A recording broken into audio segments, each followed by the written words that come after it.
My name's William Lyons. I'm 51 years old, and today's date is May 2nd, 2008. I'm from Sacramento, California, and this is my very good friend, Tammy. Hi, my name is Tammy Gross. I'm 40 years old. Today is May 2nd, 2008.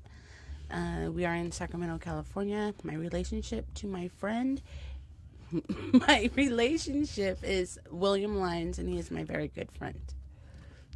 And I'd like to start by asking him some questions. What was the happiest moment of your life? When I got married. Aww. Okay,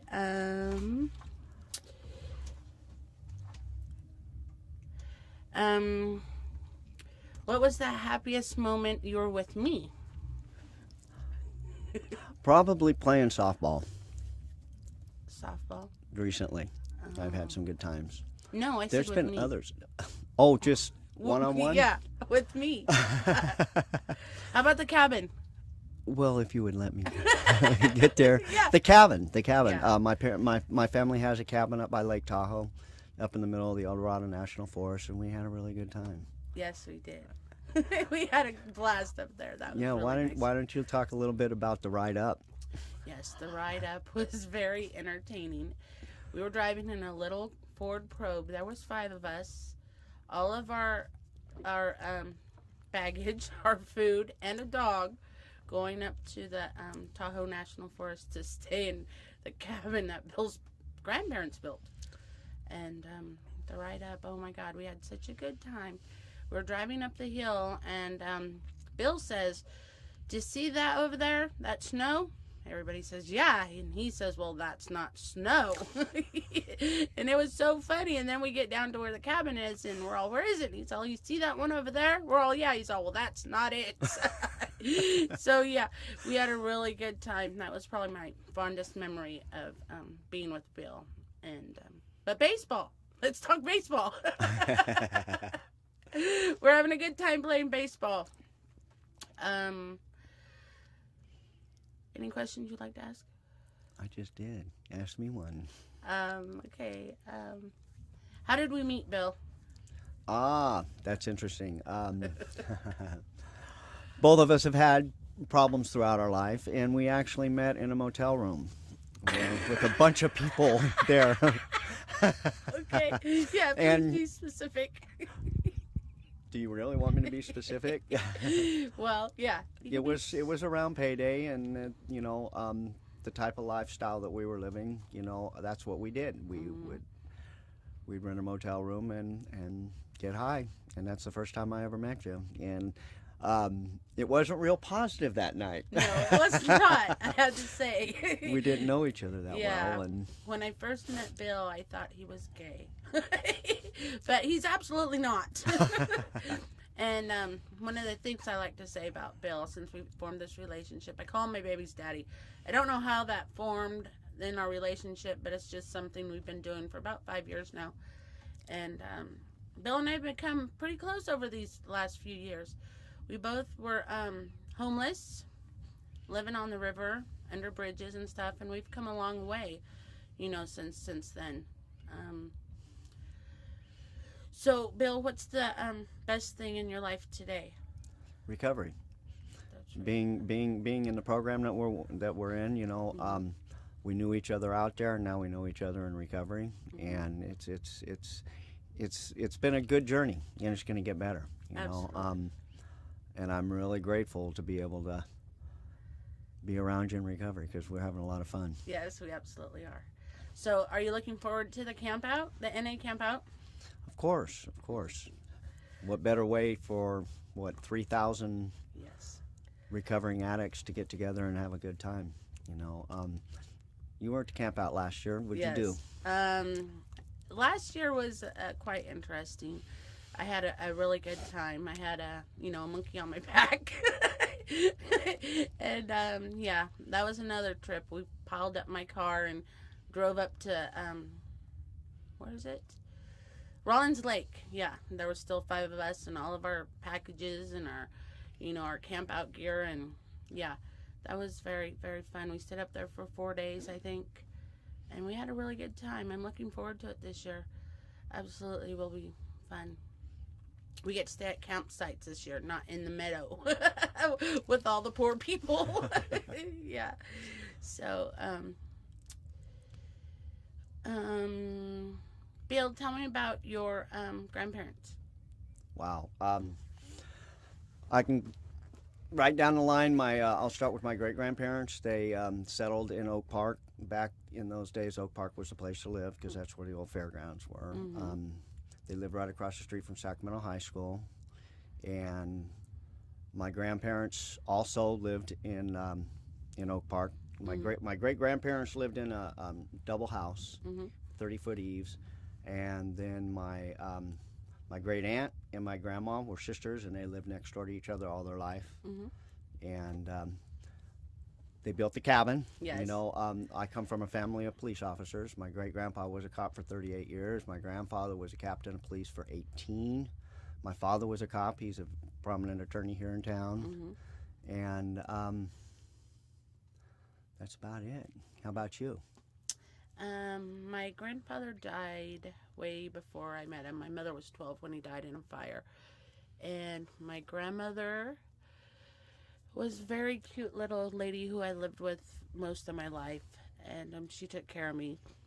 And nothing really exciting. We used to have big family gatherings when she was alive, family reunions and stuff. And when she passed, the family just, dropped out of sight. And she was like our head of our family and stuff. And so when she passed, everybody just kind of scattered. So I wanted to ask you, Bill, what was it I wanted to ask you? Was there anybody that you were especially close to in your family? I'd have to say my grandmother. Her and I were really, really close since I lived with her. And yeah, we used to play cards and color together and all kinds of stuff like that. She used to hide candy, and at night we'd sneak it like it was a big thing to do. And she'd tell us stories at night when we were in bed. And yeah, I really enjoyed my grandmother. She's been passed for about 23 years now. So yeah, and it's kind of strange too, because my grandmother, I was pregnant when she passed, and her birthday's in August. And my son was born in August that same year. She died in July, and my son was born in August, so she died about 3 weeks before he was born. That was kind of sad. Then my other son, he's was born in March, and my uncle, my favorite uncle, was also born in March, and he since passed. And then I have two. My children are both birthdays are in the same month of my favorite relative, so that's kind of cool. So, do you have any children, Bill? Yes, I have a son. He was born December 17th, 1979. And through my experiences, my life experiences, and the wreckage that I've caused in my life, at this point in time, he doesn't want to talk to me. I have two granddaughters I've never seen. You know, maybe somewhere down the line, communication will open, but that's up to him. You know, so. I was very, very fortunate and very lucky that my children never really strayed from me in my addiction. They stayed pretty close.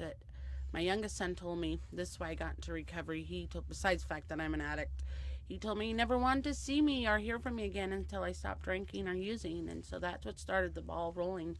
And if he wouldn't have put up those healthy boundaries for himself, I might not be here today doing as well as I am. And from coming under a bridge, being out on the river for 3 years, and having the position that I have, the assistant manager position of the program, and having a year of college, which I thought I would never do, majoring in psychology and human services, I would have never thought I would have been able to do that, and that's all with the help of my children, because they did stay strong and they did stay by my side. So I was very fortunate for that. And I feel deep sympathy for people whose families, don't understand the disease that we have. And they think you can just stop. And it's not that easy for us. So, everything's in God's time. So, Yeah, that's with our family. My family is breadwinners, and we're not close. And you either are successful or you're not. My father once told me, just don't put it in your mouth. Yeah. So he doesn't have any understanding of the disease of Right. addiction. And the only time, it's sad, the only time our family gets together is during a funeral. Yeah. And then our family comes out of the woodworks to meet. We get together, we bury whoever died, and then everybody goes on their own way again. So, Bill, let me ask you this: what do you see yourself doing? I know we have to live day by day, but do you have any goals for yourself, short-term or long-term goals? Absolutely. I'm in recovery for not only to learn how to live life, but I've also, through my experiences in life, I've pretty much done everything, from, breaking the law, getting arrested, doing time, living out, at the river, being homeless, and now maybe if I go back to school and get the education, get my KDAC, I can get back and become a licensed. Absolutely. Those are some good goals. I didn't know that. Yeah. You wanted to do that. Yeah, that's probably next fall. Oh, good stuff. So what do you think about this Obama and Clinton? Well, you know what? Since it's history in the making. I honestly think that I don't know what America's ready for. I see Obama as very close to a Kennedy. And I think he's going to win. I think he's going to be the next president. And maybe it can help the economy. Yeah, I'd Get us really out of like this to war. see him win. I really would. I've been following up on him, and I really would like to see him win. So, anything else? Wow.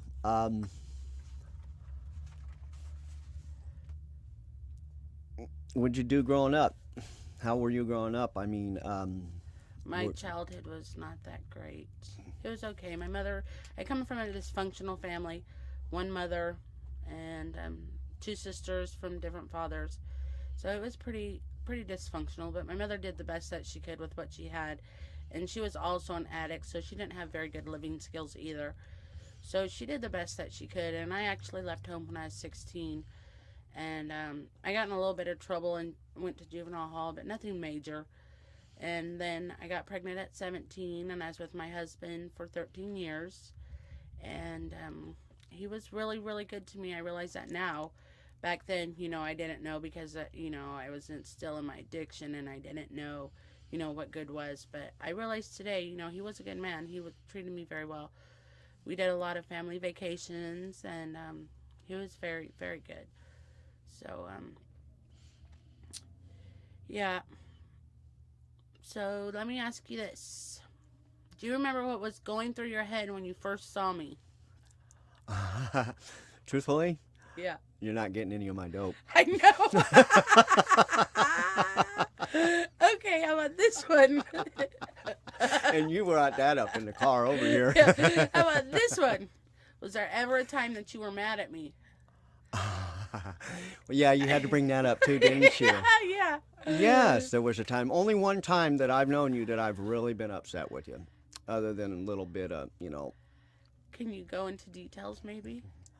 when you came over and I was, I wasn't doing real well. I was in the middle of my addiction, and you came in and you made a little pun, and you called me an Ethiopian, and I Right. took it wrong. Yes. And I was mad at you for quite a while over something that was a Yeah. non-issue. Do you remember what you called me? No, I don't. You said, "Shut up, you fat ass." Yeah. I go, wow. Yeah. Yeah. Ooh, yeah. So, But I'm over it. I'm over it too. I absolutely love you. I mean, I know I was talking to those people's house, Sharon and Rick were at their house, and I didn't mean it like that. And they're all, no, he's just sick. And I'm like, yeah, aren't we all? But, so, do you have a nickname? Do I have a nickname? Yeah. Not anymore, but I did growing up. My nickname was Elrod. What's that stand for? Thin, being thin. I was all over the place. I'm ADHD, as they said, as a child, Yeah. but it's bipolar.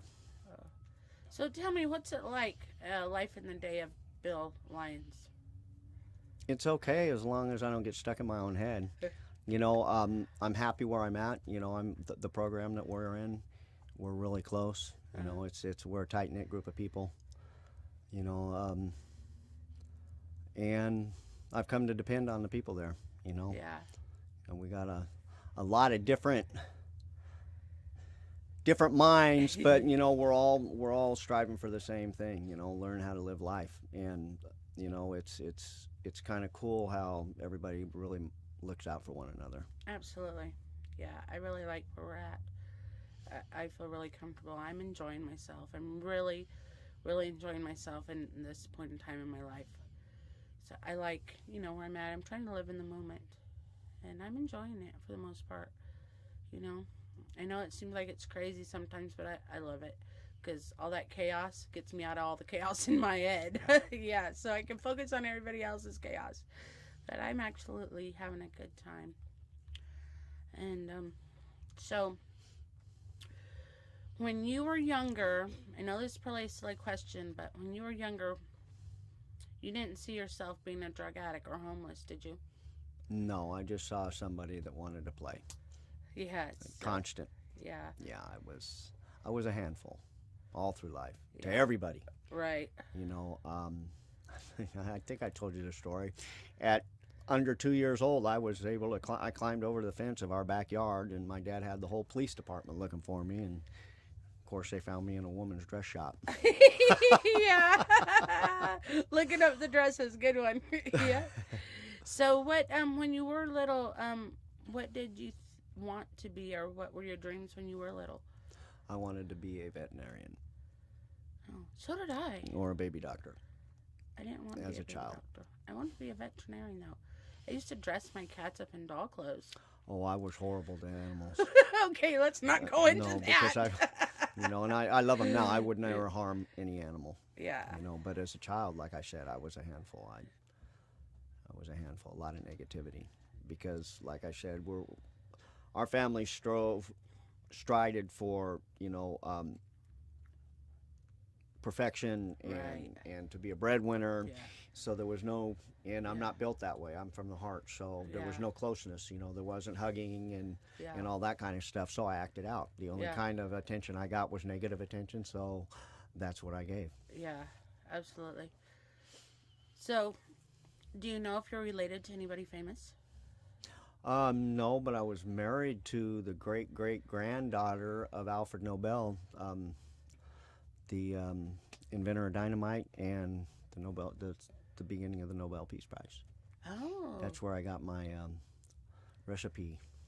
For dynamite? No, no, you know what recipe? Which recipe? The venison?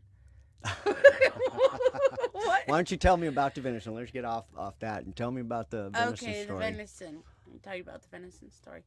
So, me, I don't eat Bambi, I don't eat Thumper, and I don't eat lamb chop. So Bill cooks, and he cooks very well, and sometimes he's kind enough to share his food with me. He comes out of the house, and he's all, Tammy, taste this. It looked really good. It looked like some chicken fried steak. It looked really good. So I tasted it, and I was chewing it, and I'm thinking, oh, it's not that bad. And he's all, that's how you cook venison. And so I totally just spit it out of my mouth, and I was all, how could you do that? So then, dun, dun, dun. Women, you know, we have to get our revenge. Well, I do. I won't say every woman, but I do. So I said, Bill, you want to go to a meeting, an AA meeting with me tonight? He says, yeah. So little did he know, everybody in the community knew. I was taking him to a, I want to say this correctly, without insulting anybody, so I'm just going to say it, to a gay meeting. And he didn't know, and everybody else in the community knew that he was going there. So he figured it out when we got to the coffee shop, because they all started rolling in to get their coffees before the meeting started. And he was a good sport about it, though. He didn't, you know, he was a really good sport about it, so I was proud of him for that. But I apologized, and that night on the way home, we all got pulled over, 5 of us in my car again. We got pulled over because I had a light out in my car. And, yeah, so that was my payback. So, that was good times. Yeah, I'm over it. So, Where did you grow up? I grew up right here, as a matter of fact. That's so funny because, I was just thinking that me and my children all went to the same elementary school and junior high school here in Sacramento. And so I wanted to go over to those schools and tell them thank you because my children turned out very well. And, I know during that time I was in my addiction, so I know the teachers had a lot to do with that. So I was actually going to do that sometime next week, go up to the school and bake them some brownies or some cookies or something and just tell them thank you that, my children turned out very well and let them know that they're appreciated. Because, teachers get a bad rap. They really do. So I grew up right here in Sacramento, downtown for a little while, and then we moved. No, I was downtown for quite a while, till about the age of 30. So, yeah, 30 years I lived down here, and then I moved around sporadically. But,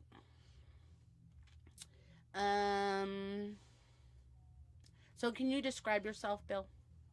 Describe myself. Yeah. Are you a handsome man? I'm not real cool with that yet. I'm not that, I can look in the mirror to shave my head or my face, and other than that, it's gonna take a while. I'm okay with where I am right now because I am clean and I'm learning how to live life differently. I'm pretty easygoing. I'm soft-hearted. But I gotta always watch out because my bloodline are a bunch of egotists. So and if I get into ego, I get into trouble. So. Right. I try and I do have one weakness, and you know what that is. Yes. It's really easy for me to get stepped on by the opposite sex, Yes. but I set myself up for that. So I'm even working on that. I seek outside help for that. Yes. Within the community. Yeah. So I think you're absolutely adorable, and I just love you to pieces. We're always laughing and having a good time and always joking. I'm glad we're doing this recovery thing together, and I'm really glad that we've came so close, I think we have a pretty good, solid relationship. And, we've been through some hard times, but it's we have a good time. Wherever we go now in recovery, I mean, we have a really good time. We really do. And I just love you to pieces. We're always laughing and joking and carrying on, and it's pretty solid for me, because I know that you're not out to get nothing, and, I'm not out to get nothing. So, that's a good friendship right there. And I trust you, and I hopefully you trust me. So, I really like our relationship that we have. Yeah, on that I agree. You're probably the best friend I got, and absolutely I do trust you, and you're adorable too. I mean, through our relationship, I've seen and heard some of the bad stuff that's happened to you, and you don't deserve it. You deserve the best, and like you said earlier, on a different issue, that everything's in God's time. Right. So what I'm learning how to do is be patient. But I see our friendship blooming. It's going to stay that way, and I can honestly say we'll be friends forever. Absolutely. In 10 years, we're going to look back at this and we're going to say, remember when we sat in that little trailer? Yeah, whatever happened to that? I don't know. Yeah, we're going to laugh about it. Yeah. Yeah, in 10 years I won't have to shave my head anymore. Yeah. Yeah, and I won't be a woman anymore. Oh. I don't think that's ever going to happen. That was a joke. I was just kidding. Yeah, so, do you mind talking about when you first got addicted? Or do you remember? Okay. Well, okay, I guess the first time I got addicted, but I didn't know, but since I've been in recovery, this is what they tell me. I first became addicted at the time that I first put in that first drug or alcohol, because my problem's not the drink or the drug, my problem is me, and I have a chemical deficiency in my head, and so I can't just do one drink or one smoke, or I have to keep doing it because it's an obsession. The obsession kicks in, and so the problem's in my head. So I guess I first started when I was about 13. I did my first drug, which was methamphetamines, and probably about 10 I probably had my first drink that I can remember. But I know there was always drinking going on in my house, so, I could have picked up some randoms or whatever. But, yeah, so I used actively for about 10 years, and then I stopped for 6 years. Then I had some tragedy happen in my life, and I started again and did it for about 7 more years. And so now I've been doing recovery for about 3 years. I don't have 3 years sober, but I've been in the recovery process for about 3 years. I think I have 150 days sober. I'm not sure about that. Bill? Oh yeah. It's really something I can remember the first time and the last time, which I guess is good because when I was 16 years old, up at our cabin, there's a place called Camp Sacramento 4 miles above the cabin, and I was up there, and I was with some of the counselors there, and I drank some beer, and I smoked some weed, and I'll never forget the feeling. That was, when I got that feeling, that was it. Mm-hmm. There it was. I don't know if I was born an addict, but that day an addict was born. Mm-hmm. I didn't use again until I was 18 because, like I said, our family, the education was the first thing. Mm-hmm. So they spent all their time with my education. But when I graduated from high school, from that point on, I was doing drugs. Mm-hmm. It didn't matter what it was. I'm a product of the 70s, so there was alcohol, there was marijuana, there was psilocybins, coke, crank. The only thing I didn't do was heroin. And it's been that way all my life, and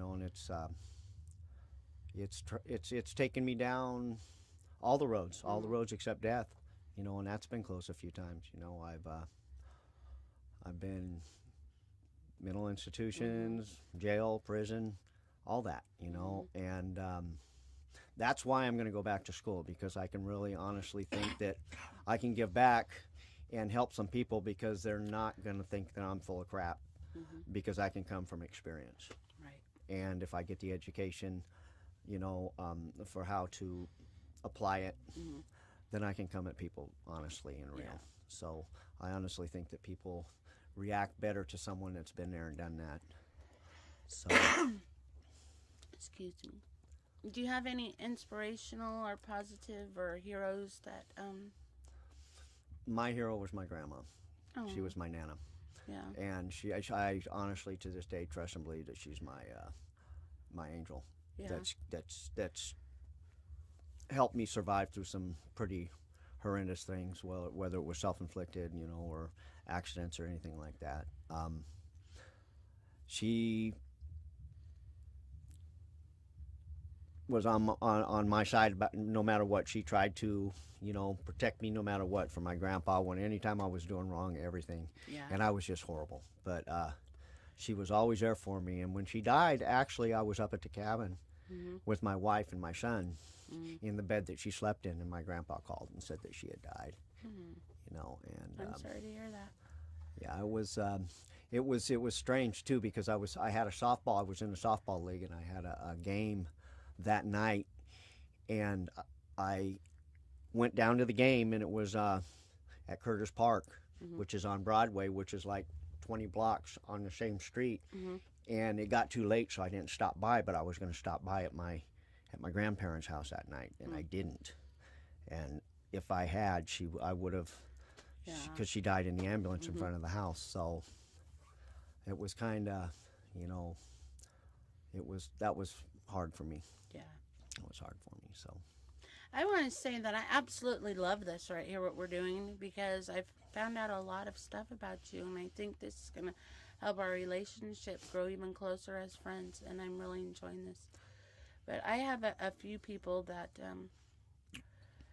that I admire, and one would be my sister. She grew up with my aunt, not with my mom. She had an okay life, but I admire her for her strength. And then my children, they're my absolute heroes. My 2 boys, they're my absolute heroes. I love them, and I'm so very proud of them because of what I put them through, and they persevered, and they're such good men now, and they're very responsible. And then my mom, I'd have to say my mom, right now, our relationship is, very, very good. And she's like my spiritual guidance now. And then, of course, I have to thank Manny Diaz for having this program and allowing, people such as myself to get recovery and have a safe place to go. If it wasn't for that program, I don't know if I'd be alive, or if it wasn't for Manny Diaz. He's one of the most caring people that I've ever met in my life. And if anything, I would strive to be like him, but I'd like to have all the other attributes of all my other heroes and inspirational people, all together. So I'd like to be a byproduct of him and all those other people, and to build me up spiritually and mentally. I draw strength from the different people, like my mom spiritually, my sister, she's really intelligent, so I get knowledge from her. My kids are very responsible, very respectful, so I get that from them. And then Manny Diaz just has a good heart, and Dana too, and all the people down there at the office. If it wasn't for them, a lot of people have made, their life happen because of them, and he's helped them tremendously. And I look forward to the future, and I'm not so, I have hope now. I'm not hopeless, and I owe a lot to him. And if it wasn't for God directing me and guiding me towards him, and me finding that higher power and admitting my struggles, that I am an addict and I'm powerless, that, I don't know where I'd be. And actually, I don't even like to think about that, because I like to live right now in the moment, and I'm really enjoying this process right now that we're having. And I'm really having a manic moment. Yeah. So. Yeah, I need to speak on Manny too. Remember, some of us in the program, we call him Manny Favors. Yeah. And he is my rock. Yeah. This is my third time that he's allowed me to come back in this program, Right. and this is the first time I've done it for myself. I don't have anything behind me. I have no legal issues. I don't have anything that I have to be there for except myself. Right. And he found it in his heart to bring me back home. I was out there for 8 months this last time. Yeah. And I truly believe that if he hadn't have brought me home, I'd either be dead or I would be in an institution somewhere. Because my mind is what's going to go. Yeah. And so I have great respect for Manny, and I love him with all my heart. And he is one of my heroes. Yeah. He's done so much for so many people. And Dana. Yeah. I like seeing her when she shows up. She's another one that's got a heart of gold. Right. And they have put their life into helping other people. Mm-hmm. That is their whole life. Yeah. I mean, that's Manny's whole life. Absolutely. And I'm really grateful for that. Yeah.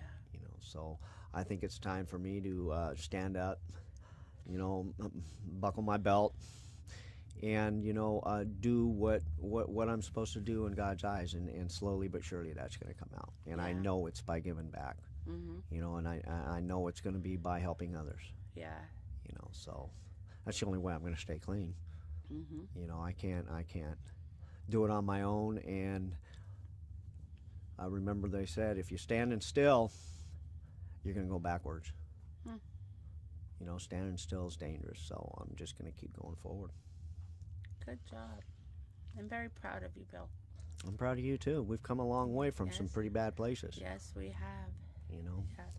And we're here to tell people, we wouldn't be alive. You've been there and I've been there, and we're here for a reason, and I absolutely believe that. And like I was telling Cheryl, that I trust in this process of recovery so much, and I trust Manny Diaz. And if he was to tell me to, jump off a bridge and keep me sober, I would absolutely do it. And I know that seems kind of funny, but that's just how I have to think of my analogy about it, So I'm willing to do whatever it takes to keep myself sober. I know I don't have to jump off a bridge. I might have to swim through a lot of shit, but I don't have to jump off a bridge. So, I don't know if I have any more questions. Do you have any questions? No. Any questions from you? I guess because you both have children, what would you want to tell them if they were listening, or if they do this? Oh, I love my children very much, and I'm very proud of them and the life that they have. and they had some rough times with me, and they persevered, and they're very strong men, and they're growing up very well. They're very responsible, and they've taught me a lot. My youngest son, I like to say that he teaches me everything I need to know about men, which is kind of a joke that we have with each other. But I just love them tremendously, and there isn't anything I wouldn't do or give to them if it was in my means. And yes, and my oldest son has a girlfriend, and I consider her my daughter-in-law, and she's absolutely adorable, and she's very, very smart and very respectable and intelligent and responsible, and I'm very proud of her too, and I'm proud of the decisions that they're making in their lives. You know, they had it rough, and they've come a long way, so I'm very proud of them. Yeah, my son, I'm very proud of him. You know, I haven't seen him in a while, and I don't have any real connection with him. You know, I took myself away from him, you know, at a very young age. But he was raised very well. My ex-wife married somebody in the Coast Guard, and he raised my son very well. My son has no alcohol or drug problems. Mm-hmm. He's married. He has kids. You know, he's a husband. He's a father. He's very responsible, Mm-hmm. very respectful. You know, I couldn't ask for any more. You know, Yeah. I failed in that department. You know, and he is making a life for himself. He's a contributing member of society. Mm-hmm. You know, and for that, I would have to thank my family and my ex-wife's family. Yeah. Because that's where he's got to get it from, because he didn't get it from me, you know, which is sad, but, you know, that's reality. That's why I don't do anything. I don't do anything to try and force having any kind of contact with my son. Mm-hmm. My son knows where I am through my parents, Mm-hmm. so if he wants to get in touch with me, he can. You know, I've had people tell me, well, you need to try, you need to try, you need to try, and I don't see it that way. It has to be on him, because I don't have a right to impede on his life. You know, I took that right I took away from myself. So if he wants to have a relationship with me, it has to come from him Mm-hmm. first. Otherwise, it wouldn't be fair. So Takes a lot of strength. Just lastly, how do you think that you've changed through your recovery so far? Okay, I've changed so far. I feel myself growing very spiritually and mentally. I'm doing a lot of, like, I'm going back to school, to college. I'll be starting again in June. I already have 1 year, and that's something that I never, ever thought I would do, ever in my life. From coming from sleeping under a bridge to going to college, that's remarkable. And so I'm trying to change my intellect, and I'm trying to grow more in helping people and grow spiritually and my recovery, just trying to do the next right thing. And it's coming a lot easier for me, and I'm really grateful. I have a lot of gratitude today, and I have a lot of happiness, and most of the times I have a lot of peace. And that takes a lot from coming, you know, from the bottom and then working your way up. And it wasn't that much of a struggle. It wasn't very, very hard, but it was a fight, but it wasn't that hard. So yeah, if I could, it might sound a little egotistical, but I'm proud of myself. You know, I've come a long way, and that's how my recovery's going. my recovery's going very well. See, I come from a family of decision makers, and that's ego, you know, and that's been my problem. See, I'm intelligent, and I'm too smart for my own good sometimes, you know, and I've always made my own decisions, and even though they were all most of the time wrong decisions, I still constantly did it because I have an ego, you know. And what I'm learning in recovery is I don't have to be right to be happy. As a matter of fact, it's better not to be right to be happy. And I'm learning to listen to others, to I don't make my own decisions all the time anymore. You know, if it's a major decision, I don't make it on my own. I get help from people in recovery that have worked the steps, that are living in recovery, you know, that have some time under their belt, because I know my first thought's going to be wrong. It's just the way I am. You know, and first thought wrong. And so what I do is I use the foundation of the program and the people in the program to carry me. You know, so, and it's working. You know, I'm not angry. Every once in a while I might have a bad day. Actually, a couple bad hours in a day. You know, but I'm learning how to feel. And whether it's a good feeling or a bad feeling, it's just a feeling, you know, and that's human. So that's basically what I'm learning to do, is be human. Yeah. And get over that feeling, because another one's coming. That's right. Yeah. So, you know, we as addicts and the places that you and I have been, our instincts were animalistic. You know, that's just how it was. Yeah. We lived in the brush, we lived in the bush, and we lived like creatures, you know, and I'm learning to be human, and I'm learning to be social, and I'm learning to live with people in society, you know, and it's early in recovery, but, you know, as long as I keep moving forward and keep doing what I'm doing, it's going to keep getting better. Bill, tell me your what the difference between religion and spirituality is. Okay, religion and church is people who are afraid of going to hell. Spirituality is people who have been to hell and don't want to go back. That's right. And tell me the other one about fishing. Oh, yeah. Religion is sitting in church thinking about fishing. Fishing is thinking about God. Spirituality is fishing, thinking about God. I got stuck for a second. You did, but that's okay. I like that. Remember, it's nice to be nice. I like that too. Yeah. So. Oh, thank you. Thank you. No, thank you. Can we sing?